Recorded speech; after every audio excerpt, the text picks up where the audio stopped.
Hello, everybody. Thank you again for joining us today. Thank you to our Brazelton Touchpoints Center team and to our good friends at the Burke Foundation for their generous support for the Learning to Listen Conversations for Change webcast series. And thank you also to our wonderful guest today, to whom I'll introduce you shortly. Please tell us who you are and where you are. We've got hundreds of people from all over the country joining us today. Let me give you a first technical details. We've got hundreds of you joining us. We'd like to learn about who you are, where you are, and we hope that you'll send us your questions. If you're having difficulty viewing the webinar, you can watch it on our Brazelton Touchpoints Facebook page. Just search for the Brazelton Touchpoints Center in Facebook, and then you'll see the live stream video of the webinar pinned to the top of our page. And again, if you have questions for today's panelists, please enter them in the chat box. We know that the chat box will be busy, so we'll be looking closely. And we are going to try providing certificates of attendance for today's webinar, so look for instructions in the chat for how to receive them. And tomorrow we will be sending you surveys so that we know how we did and we can get better at what we do, along with a thank you. I hope you let us know what you thought and what you'd like to see us do better. I did want to let you know that today's conversation begins with one that was recorded before COVID-19 and before the global uprising against the police brutality in this country against people of color. And you'll hear in the conversation that was recorded, Kris Perry talk about what it's like to raise children in families that are discriminated against. And she'll also be talking about how to make change. And that's what we'll be talking about when we turn live to our four fabulous panelists right after my conversation with Kris. So let me tell you about the four of them.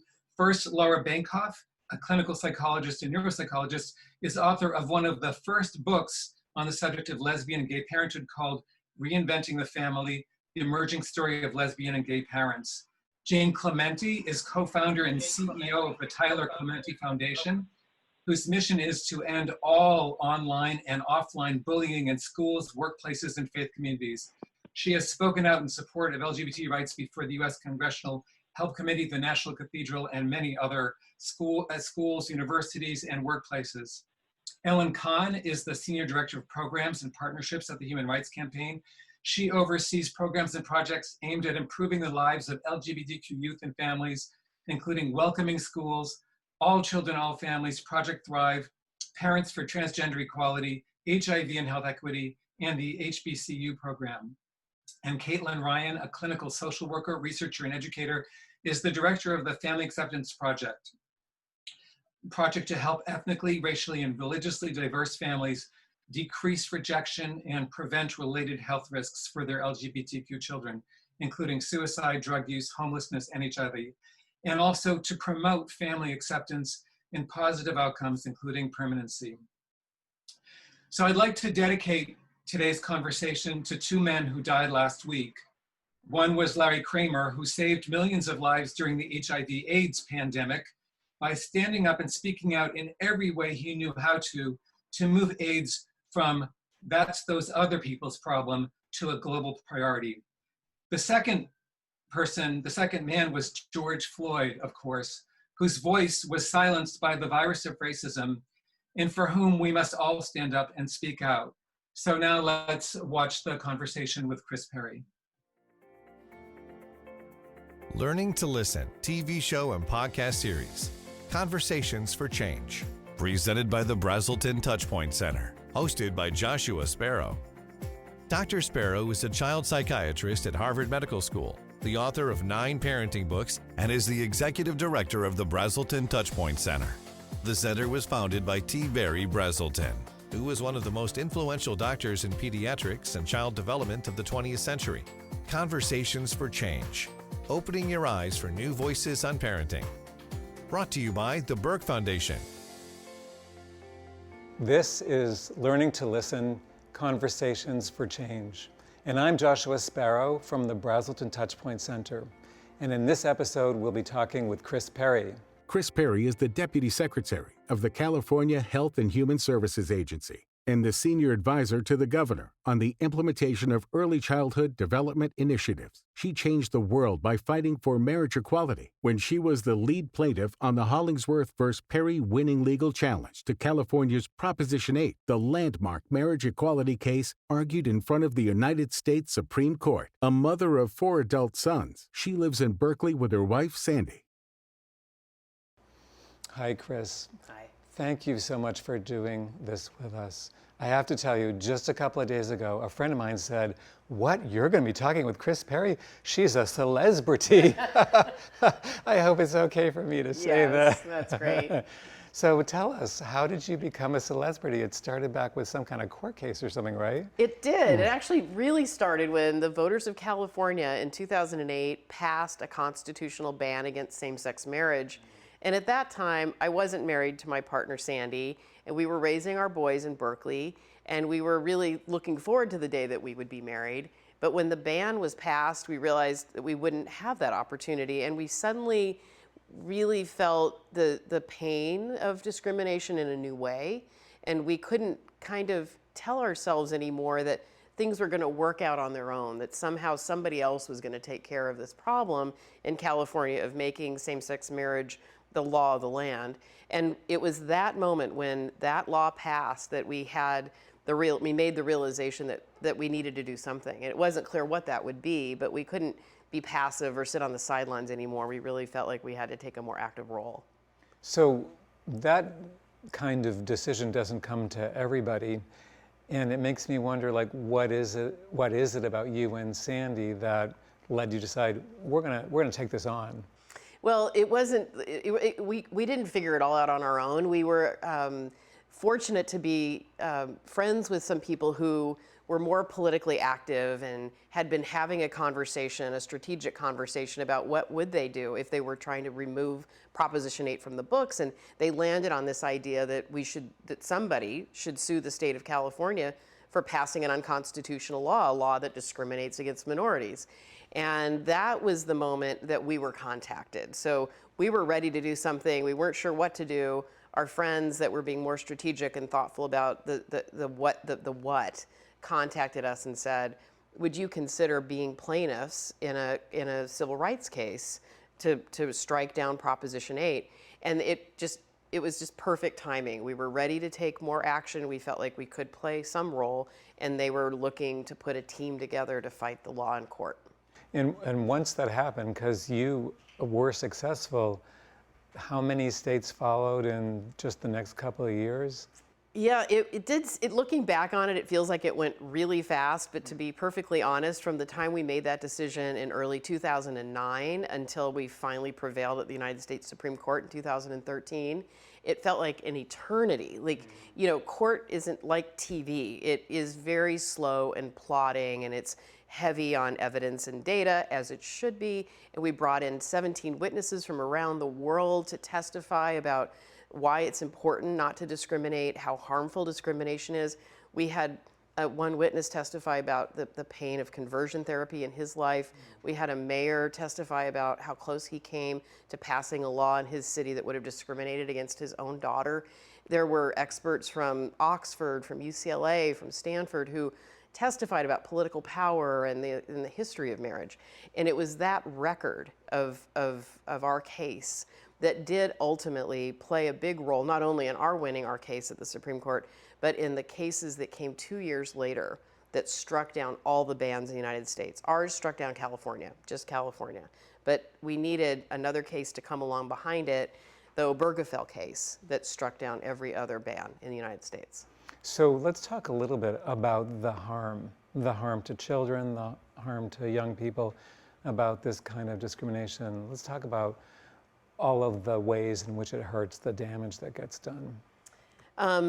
There are so many ways in which knowing that you're different, but not in a positive way, but in a way that makes people uncomfortable, that in many cases where your own parents might reject you, that to know that you're a part of a minority group where you're probably the only person in your family like you. Other minority groups don't necessarily experience discrimination in that same way. They often can share their strength and their common understanding, their skills and their coping abilities with each other, with other generations. But when you grow up and you maybe realize at a young age you're gay, you're trans, and you need to tell someone, you need to tell your parents, or they discover this, it creates a moment of reckoning that may be as painful as being thrown out of your family, or far less dramatic, but yet still quite painful, where you feel that your parents are disappointed in you and have less confidence in you, less faith in your abilities to succeed. So laws like marriage bans, or trans military bans, or adoption bans for gay families send a really powerful message that a group of people are less than other people. They are second-class citizens. And that message is delivered to adults. You can't have something.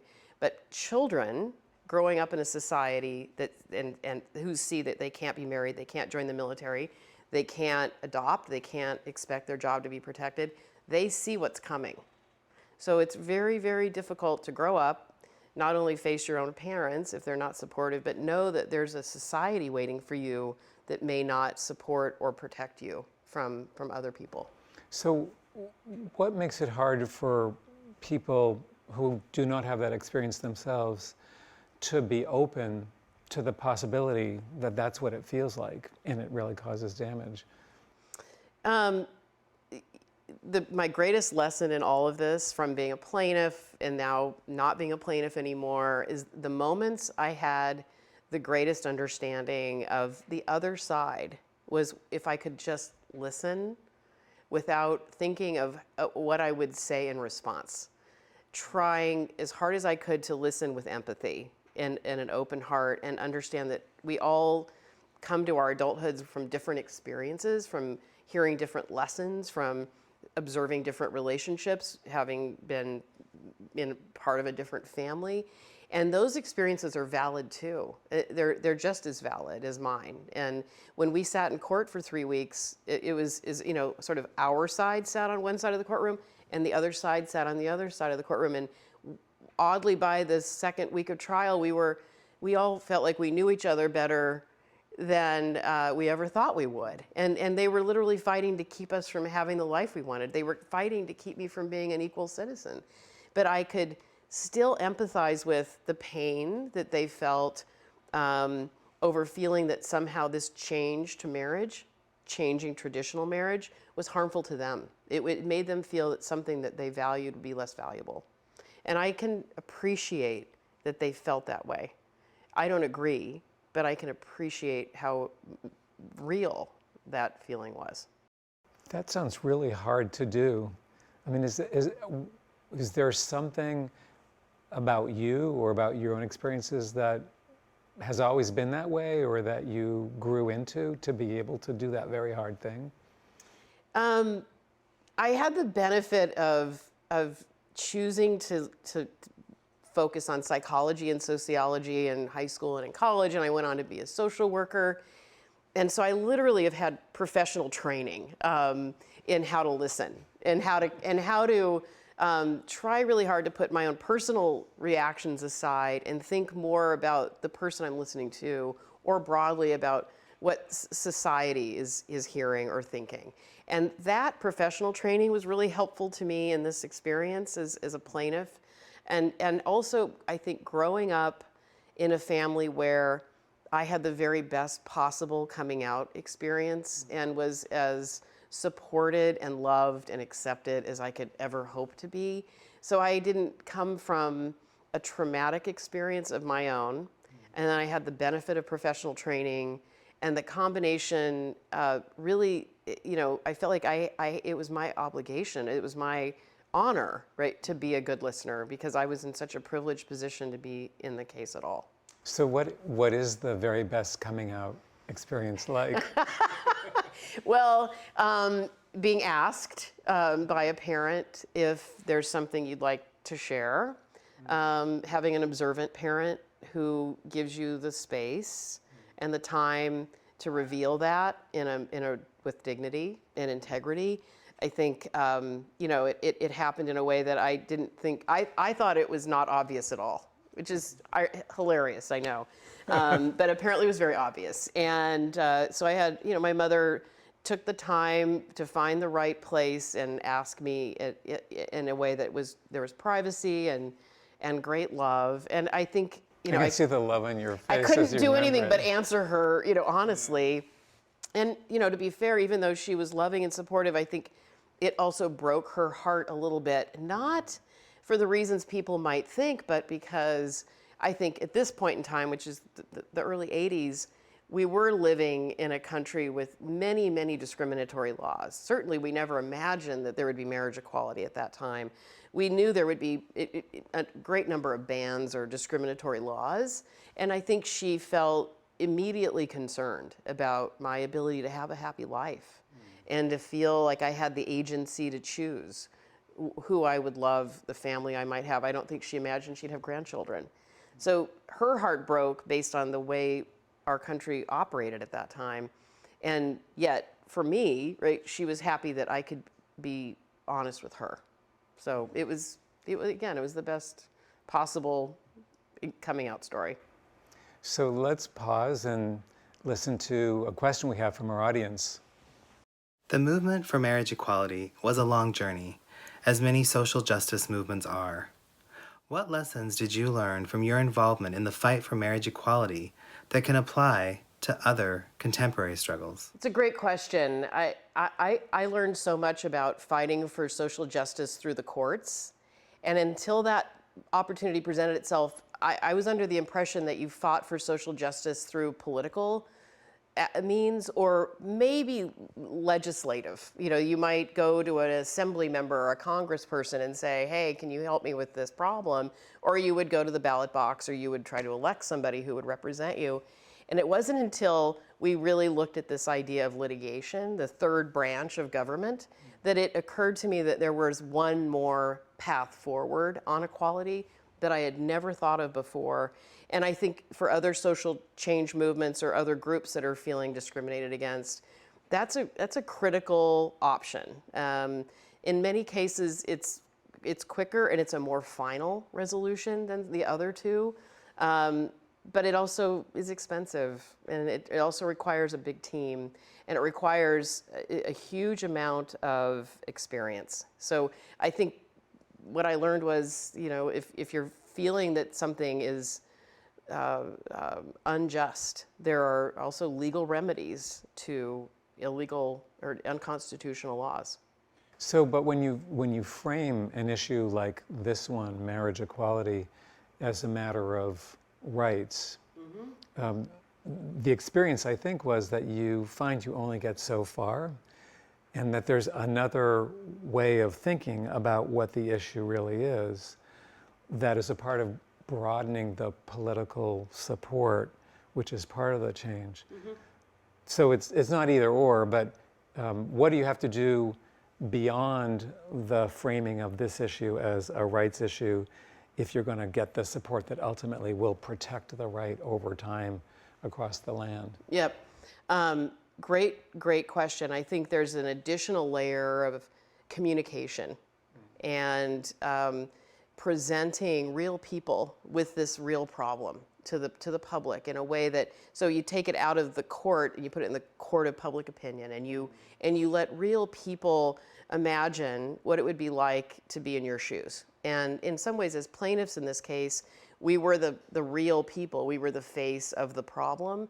And I still don't know why we were asked to be a part of it, but I know that we seem like someone you might know. You might have met me at work. You might have met me on the sidelines of a soccer game when our kids were playing together. You might have met me at a PTA meeting, and you would have thought to yourself, you might have liked me, but you wouldn't have realized that you had more rights than me until I made sure you understood that you were a full first-class citizen, and I was a second-class citizen.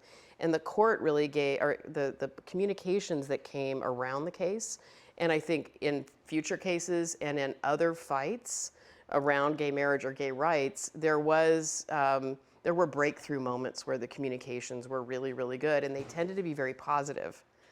the marriage equality, right, is a positive frame instead of a marriage ban. And the minute we could pivot to sort of love is love, love wins, it felt like it started opening people's hearts in a new way and allowed us to have the conversation in a new way. So talk a little bit about how the frame often starts with the negative and where that goes and what it takes to cut through that to take us to a better place. Yeah. Well, so I mentioned that this was originally it was a ballot measure, right? It went up for popular vote, and it only won by, I think it won by 52 or 3%. So it barely won, but a majority of Californians who voted that year voted for a ban. And the reasoning, at least in court, the way it was described, was that the ads that ran put the fear in people that their children would have to read books in school about gay families or gay sex, and that the parent wouldn't have any control over what their children were exposed to, and it put a sort of injected fear and worry into people's minds that they would have their children would be exposed to something that they weren't comfortable with. And the political solution was, well, let's just keep gay people from getting married. If we do that, then you don't have to worry about ever having this other thing happen, which doesn't really add up. But in politics, if you can introduce something that's a little bit scary or worrisome and in a quick, easy solution, often people, they don't have a lot of time to process it any further. They'll gravitate to that solution. And so in this case with the marriage ban, and it wasn't only in California, these were happening around the country, there was a way in which there was, gay adults were portrayed as scary, predatory. A gay teacher could be in a very, very close proximity to your children. That might be a very scary and dangerous thing. And the intimation that your children were at risk somehow, your family was at risk somehow, really it was highly effective. And it took the LGBTQ community figuring out that they needed to pivot to a more positive message versus fighting on that field, create a new field, make it about love, make it about equality, and it flipped. Like the polling within 1 or 2 years on marriage equality around the country flipped exactly from 2/3 supported marriage bans to only about 1/3. So love conquers fear. Yes, yes, in this case it did. Yeah. Let's pause again and take a question from our audience. Parents from all backgrounds, classes, geographies, and family composition face challenges today raising children in a world where social media displaces and dominates so much communication and so many relationships. These challenges are widespread, but our responses are specific to our lived experiences. With your lived experience, how do you respond to the challenges posed by social media and digital technology to your family, and what would you recommend for children and or parents who identify as LGBTQ in dealing with social media? Great question. I think of social media as something that is we can't stop it from infiltrating our family, our kids, their lives. I think it's more and more present all the time. So the solution to anything that you're worried might have an undue influence, a negative influence, is to focus instead on the strength of your relationship with your child. Put that aside. There will always be something that's trying to compete with you and send a different message. But if you build a strong, positive, loving, trusting relationship with your child, and they believe that they start to understand the difference between right and wrong, and they develop strong analytical skills, and they understand how to curate for themselves over time and pick material that fits with their value system that you help them develop, that you've been scaffolding with them for years. When they are handed a cell phone of their own or a laptop, and they have the privacy to go use that device and make decisions, if you've invested in who they are and what they care about, they're going to do a good job with social media. They're going to do a good job with that kind of content. That's ultimately your job as their parent, right? Is to help them learn to do these things themselves, internalize the ability to do this themselves. So obviously you can't hand these things to 3-year-olds and say, good luck, I love you. I know that we've been talking about this. There has to be developmentally appropriate curation by the parent, but ultimately what you're trying to get to is when they are independent and autonomous, they're going to make great choices without you. What about in the instance of a child, an adolescent who identifies as LGBTQ? Well, if you're having that conversation with your child because they're out and they're still living with you, they're still home, I think you have really frank conversations about how important positive messages are. You look for positive content yourself. You seek it out proactively versus wait to see what shows up in your inbox or wait to see what your child may discover on their own. I think you want to be looking for a wide variety of content that would help balance, whatever it is that they're interested in. Everything from entertainment, which it can be really valuable, to looking for more sort of nonfiction or factual media that might help round out what they know about gay and lesbian history, might help them understand the fight to be visible, help them understand that the LGBTQ movement is really about every movement, right? We represent every group. We're all in this movement, right? Women, men, transgender, all races, religions. We are the melting pot movement. So you can look to almost any other movement and find a hero to share with your child, whether they're LGBTQ or not, right? Because they carved a path. And that's what so much of what our movement stands for, is sort of standing your ground and not backing down. So you carved a path in the way that you could, and that came to you. What other paths can people carve who aren't in a position, or it's just not in them, to be able to go to court? Well, we've been talking about kids a lot, and one of the greatest joys in my life was sitting with this case, actually testifying about how proud I would be if we were to win. That hopefully the trajectories of children that would come out after that day would be higher, that their potential would be greater, because they wouldn't be using precious resources to fend off discriminatory behaviors of others, or just discrimination in general, or aggression or microaggression. They could redeploy those precious resources into their own growth and, frankly, their own generosity someday. And so it doesn't really matter what fight you're in. I think what matters is that you're trying to figure out, what could I do to alleviate the pressure on someone else and create the greatest potential for them to have a successful life and a happy life. And that can look so many different ways, right? You could fight for clean air or clean water. You could fight for better, cheaper educational opportunities. You could fight for cheaper housing and better transportation. It doesn't really matter. It just matters that there's a greater good. So one of the ways that you've carried out your fight is through really learning to listen and learning to appreciate the perspective and the strong feelings of people who completely disagreed with you. And I imagine that in the work that you've done in politics, those would be really important tools to have. Mm-hmm. So I'm wondering if you could talk a little bit about the path your career in politics has taken from when Gavin Newsom was mayor to the time when he became governor. It's such an amazing coincidence in a way, but maybe it's not, maybe it's fate.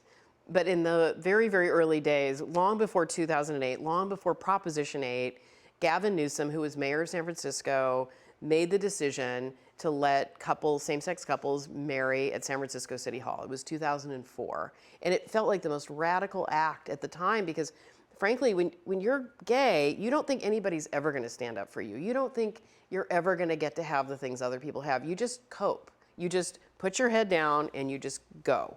And you don't spend that much time dwelling on it, because you really do want to have a happy life. And all of a sudden, Mayor Newsom decides this is not okay, and he makes it possible for couples to marry. And of course we went, and we were happy to be married there. And we had all 4 of our boys with us, and it was a beautiful and joyous occasion, even though it wasn't planned. And fast forward, right, to 2018, we've been through the marriage fight. We've taken it all the way to the Supreme Court. California has marriage equality in large part because of what he started in 2004. We're the beneficiaries of this tremendous action. And A few years, not even a year later, a few months later, I realized that there's nobody I would rather work for than Governor Newsom, because I feel like a full and complete citizen as a result of his political bravery. And I also have had the opportunity to be an early childhood advocate for a number of years in Washington, D.C. and in California and local government. And I feel like maybe I have something to offer, you know. And sure enough, it happened that I ended up being appointed to a position at Health and Human Services, working on early childhood education, which is a dream of mine, a dream to work for my state, again, as a citizen with all of my rights. Because the last time I worked for the state of California, I did not have those. I was less equal than my employees were. My job, many times I felt vulnerable there. And now I feel like I think I'm supposed to feel like I belong there. You know, you mentioned your boys at your wedding, and I've seen pictures of that actually, and it seemed like a really beautiful and moving moment. And we don't have to talk about your boys. I want to respect your privacy, but I'm wondering about people with children through this period of when they felt like they were second-class citizens, did not have rights, moving through the time when they did, and what it was like for their kids, and how they handled that with their kids, what feelings their kids had, and how parents help their kids with those feelings. Yeah. Well, one of the biggest impetus for us in fighting in 2009 about Proposition 8 was how heartbroken and all the boys were when they took our marriage away from us in 2004. So we went with them, we took them out of school, we went to City Hall, we were married on the steps right below the bust of Harvey Milk, who had been assassinated on that very balcony. And we went home, and there was a way in which everybody felt like, wow, it's us. We're the married family. Okay, great. Let's go back to school and go on with our lives. And we had this huge outpouring of love and support. Our friends brought us flowers and candy, and it was like, this is what it feels like to get this community to support your relationship. And within a few short months, we got a letter from the state of California saying that all of those marriages were dissolved, that they weren't real, that was something, it was a political act, and it didn't hold up in court. But it was remembering that moment, seeing the looks in our kids' faces, and knowing that if we had the opportunity to remedy that as a family, we should. And every one of the boys, we asked them each one by one privately, would they be okay with us taking on a fight like that? It would impact them. It impacted them greatly. They were in middle school and in high school, and there was a huge amount of attention on us. We were worried. There were people threatened us. You know, terrible things happened. And they each, to a person, were like, of course, you have to. You have to do this. And what it did for them, and I've learned from other friends with kids that were at a similar age that went through this process, that it empowered their children to feel like they were fighting too. So it was like, yes, my parents are the ones who want to be married, but those are my parents. And that means then they're married, that means I have married parents. And that was you realize what an important difference that is to grow up with unmarried parents versus married parents. And there aren't even words to describe people that are in relationships that aren't where you're not married, right? The vocabulary isn't even clear. So we really benefited from the fight, but also having in our own lifetimes the opportunity to go through something so hard and then get to go through something that fixed it. So I recommend, if you have a setback as a family of whatever sort, that you don't give up, that you go back at it from some other angle at some other point in time, and demonstrate to yourself and to your children that you can fight, you can come back, and you can do it again. It's been so great talking with you, Kris. I just can't thank you enough. I feel the same way. Great to talk to you too. Thank you, Kris, and thank you for joining us. Learning to Listen, Conversations for Change.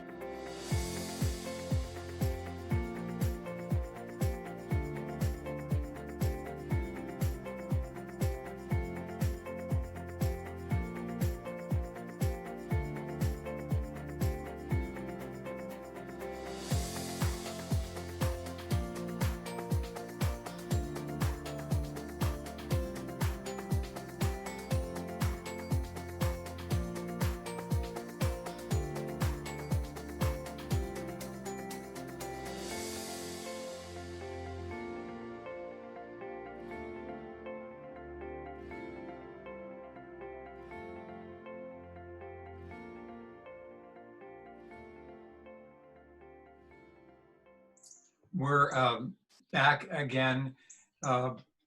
Lots of great questions in the chat from people all over the country. I wanted to make sure to start with you, Kris, first by asking if there's anything you wanted to add or to change, but just to say, I hadn't realized how comforting it would be to hear about this success at this particular moment in our history. Yeah, this is a very special moment, Josh, and I want to thank you for asking me to talk about the marriage equality fight and the fact that you're sharing it with your colleagues. The beginning of Pride is a bright spot in what is otherwise an incredibly difficult time. I think I mentioned to you before we started how hopeful I am about this opportunity, this moment being an opportunity for us to join movements and join our voices and join our strength to create a better world, one that I think we've had glimpses of in our lifetime, but we have got to get to a place that feels more fair and equitable and just than the one we're in.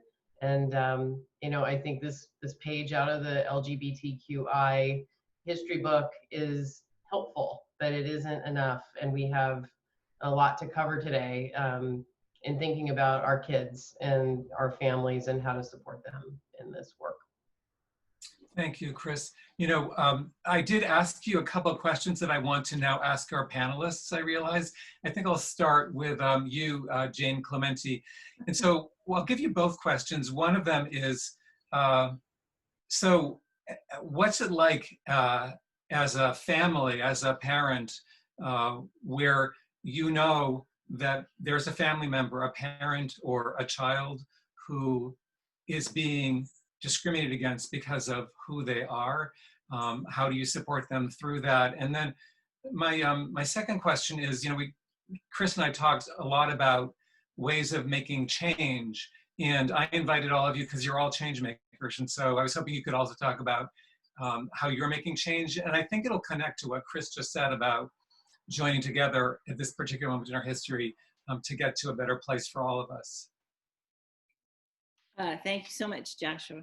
I agree. It is a totally overwhelming to live with discrimination. It's an enormous burden for sure. I do know in context with racial issues, as Kris pointed out perfectly, it's easier to share, be supportive through your learned experience and your lived experience. But as a parent of an LGBTQ child, of a gay child, I was totally unprepared to be able to support my child. It wasn't something that was part of my lived experience. But I do know change is possible. I am a perfect example of change, and I do hold to that hope. I know for the foundation, from the foundation point of view, that's what our main focus has been on change, to change behavior of the aggressor in a bullying situation, as well as the targeted person. I do know that we need to learn how to harness the rage and anger that we all have within us to work for something good and some type of lasting creative change. I know there's a lot of great answers, and for us, part of Tyler's story was just sharing his story and making him real, making people aware that he was more than just a headline. And I think we can do that certainly through the news media, as Tyler attracted a lot of attention.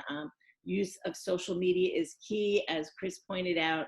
I think good portrayal of good characterization of people of different backgrounds, different orientations, different genders, in stories, in movies, in music. I think just making people be able to see their life experiences through somebody else's eyes is very helpful in making that change. Legislation is key, obviously, as Kris's story points out.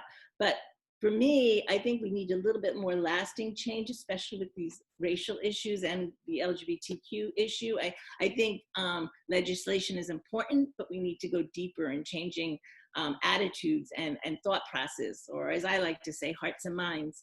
And for that, I think For me, as a person of faith, I think we need to not ignore the faith communities in these conversations. I know that not everyone has faith, but statistically speaking, we are a nation of people that go to religious institutions, and we can't ignore that in our conversations. I have learned all too well, as we try to work with ending religious-based bullying towards the LGBTQ community, the power of dogma in spreading hate and bias and discrimination. And in doing that, in working with our True Faith Doesn't Bully, we are learning more about the different denominations. And I can't believe that the Southern Baptist Conference only put out a statement in 1995 that apologized for their part in segregation and in slavery when they were founded back 175 years ago. And that is one of the non-welcoming, non-affirming religious groups that we have been having conversations with. And I think where one group is embraced, more can be embraced. And I mean, apologies is our great start, but I do think that we can't heal a nation by ignoring the elephant in the room with silence. We need ongoing conversations. We need more communication and conversations around equality and equity. And I think that that needs to also happen from the pulpit, as well as through all these other measures that will be discussed. But I just want to end by saying that I do think change is possible, and that's the whole basis of our foundation, the Tyler Clementi Foundation. And we do think that we can prevent bullying behavior and create a culture of active upstanders, people who will actually stand up and speak out against aggressive bullying behavior or social injustice, and to change culture. And that's my hope and my desire. So thank you. Thank you, Jane. You're such an inspiration, the way you've taken the tragedy and the horror of what happened to your son and turned it into something that will help all of us. You really are an inspiration. We've put the link to your foundation into the chat so that people can learn more about you and your son's story and the incredible work that you're doing all over the country to change hearts and minds, just as you say, and to have these hard conversations with religious denominations that are frankly part of the problem.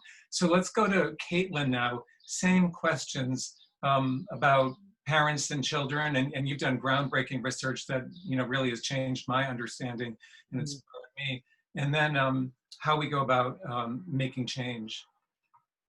Well, discrimination can increase empathy, but we need to go much further. We need to actively focus on the moral education of our children, to teach them empathy and teach them respect for the dignity and humanity of others. Racism and discrimination blunt compassion. And so we need to teach our children that this is wrong, how to actively respond, how to stand up for others and themselves, how to change the pervasive climate of complacency and now cruelty that erodes our humanity. With the Family Acceptance Project, one of our key strategies is showing the humanity of LGBTQ young people and their families through participatory research, our multilingual, evidence-based family education materials, our family education videos that show how racially and religiously diverse families learn to support and affirm their LGBTQ children, and that's a journey. Our family intervention and support model focuses on how more than 100 specific family rejecting and accepting behaviors that we identified and measured contribute to serious health risks, and also how those behaviors help protect against risk and promote well-being for LGBTQ young people. Our family support model was developed to be implemented in all settings where children, youth, and families are served: behavioral health, primary care, out-of-home care, foster care, schools, and pastoral care. So we work with LGBTQ children and families from all ethnic and racial backgrounds. And this means focusing on racial equity and helping racially diverse families learn how to advocate for their LGBTQ children across those systems and institutions where racism, homophobia, and transphobia are institutionalized. So that means working outside and inside of those systems we know and we've seen that people can change their behaviors before they change their minds. So focusing on the health and mental health impact of family behaviors opens hearts and changes minds. And this helps us build healthy futures for LGBTQ children and adolescents. I could go on, but in the interest of time, I'm going to stop there. Thank you. Thank you, Keelan. I have to tell you, it's your work and those videos that you did that I saw back in 2012, which is the reason why I wanted to do this today with all of you. So a special thank you to you. We've also put in a link in the chat to your website. And there's a really important question and in the chat, which I'm going to read. I'm going to go back to Kris on this one before going to Laura and Ellen. And to the person who wrote it, if you would email me, if you're interested, I would love to set up more conversations for change with you. So because it's a big issue that deserves its own time and place. But the question is, LGBTI people of color experience social discrimination in multiple ways that differ from LGBTI community members who are white. Yeah. We juggle historic social power issues differently, and these differences impact self-image, how we engage with our cultural and LGBTI community and ourselves. So Kris, back to you on that one. And please, I don't want to name your name because I don't know if you're okay with it, but I hope you'll email me if you're interested in setting up more conversations on this. Well, thank you for the question. I was looking at it in the chat, and I'm really glad you brought it up, Josh, because I noticed on this panel, we aren't as diverse as we should be, and we can't address this directly, but I want to say I completely 100% agree that there is the same racial injustice that is existing in mainstream society, heteronormative society, exists in the LGBTQI community too. And we've been grappling and struggling with this too, but I think that the same injustice, the same power dynamics, the same invisibility that is felt in mainstream society is felt in our community too. We've been grappling with it maybe more honestly, but without necessarily in any way reaching, we are not done. This is a really important question in our movement, and one that I think deserves its own panel, its own set of experts that can talk about that experience and what would make the movement stronger, how we can be more inclusive and include and find leadership there that will take us to a different place, a more integrated place. I know there are really important people such as Alfonso David and others that have stepped into roles that are exciting, and they're going to do things that haven't been done yet, but that's the beginning of something that isn't fully developed. And I look forward to working more closely with him and with so many other leaders in this work. Thank you, Kris. So building on that, perhaps going to you, Ellen, with our same questions about our children's experience or experiences as parents making change. And I'm going to read you a question from a friend of ours. I think, Kris, you introduced him to me and a lot of the folks on the panel, who is asking if various anti-LGBTQ denominations stopped their teaching that homosexuality is a sin, how would this change the movement for full legal and spiritual equality? So I'm going to go to you, Ellen, and see if that might be part of your thinking about the questions we've raised together. Well, I am not the person you want to speak to interpretations of the Bible, but I think I can extrapolate from that question something I had planned to say, which is that one of the early thoughts I had as a lesbian mom of young kids years ago was that I was hoping that other parents outside of the LGBT community would plant seeds with their young children so that those young children would really embrace my children and would not see our family as so different, unique, but not so different. And the way we talked about that and the way I was coaching other parents in my professional life is to, talk to your, what are the things you say in your homes, at your kitchen table? How do you interrupt bias-based language at home?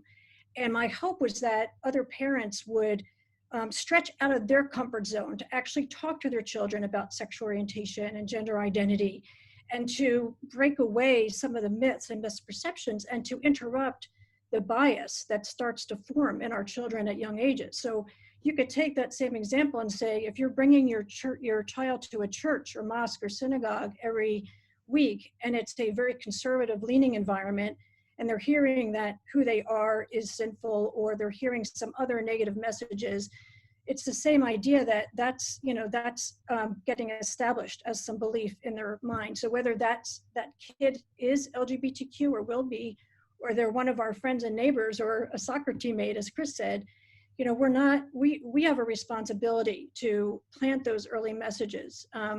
So as a lesbian with a lot of privilege and awareness of my privilege, I now am thinking about how white parents and non-Black parents need to do that same work with our kids around race and racism, and to stretch out of our comfort zones and to have these conversations early so that our kids are not white supremacists, so that our kids are not operating from a racist position.